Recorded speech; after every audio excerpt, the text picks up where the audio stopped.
আসসালামু আলাইকুম। আমি doctor Enamul Haque Parvez, natural medicine. আমার চেম্বার হচ্ছে মার্জান মেডিসিন কর্নার, চৌরাস্তার মোড়, ডাকবাংলো সড়ক, লালমোহন বলা। আমার আজকের বিষয় হচ্ছে ফাস্টিং নিয়ে একটু কথা বলতে চাচ্ছি। একটা সরিষা ক্ষেতের পাশে এই যে মনোরম পরিবেশ, কত সুন্দর একটা সরিষা ক্ষেত। সরিষা ক্ষেতের ফুল কত সুন্দর, আলহামদুলিল্লাহ, আল্লাহর বড় একটা নিয়ামত। তার মাঝে একটু ফাস্টিং নিয়ে একটা কথা বলতে চাচ্ছি। ফাস্টিং বলতে আমরা রোজা থেকেও ফাস্টিং করতে পারি, অথবা যদি সকালের খাবারটা যদি 10টার দিকে খাই আর রাতের খাবারটাকে 6টা থেকে 7টার মধ্যে খাই, তাহলে তাও ফাস্টিং হয়।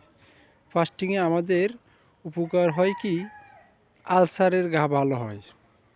যেমন আমরা হেলিকোব্যাকটেরিয়া যে জীবাণুটা থাকে, এই জীবাণুটা মারা যায়, আলসারের ঘাটা ভালো হয় এবং পেটে এনজাইমটা ভালো উৎপাদন হয়, হজম প্রক্রিয়াটা ভালো হয় এবং গাট ফ্লোরাটারে ভালো করে এবং আমাদের পেটের গাট ফ্লোরাটারে ভালো করে গুড ব্যাকটেরিয়া উৎপাদন করতে সাহায্য করে।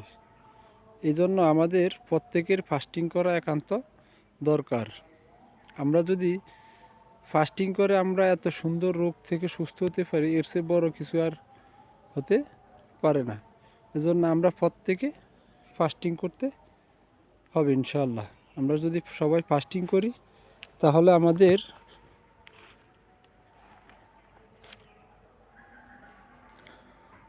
আমরা রোগ থেকে বাঁচতে পারবো।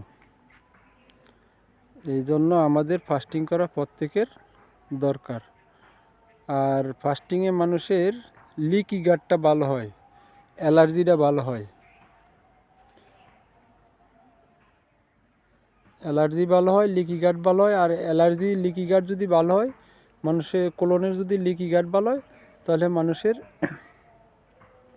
পেটের অ্যালার্জিটা, একনি অ্যালার্জি, দাউদ, একজিমা, সোরিয়াসিস, এগুলা থেকে আমরা মুক্ত থাকতে পারবো। এই জন্য আমরা প্রত্যেকেই প্রতিদিনই ফাস্টিং করতে পারি।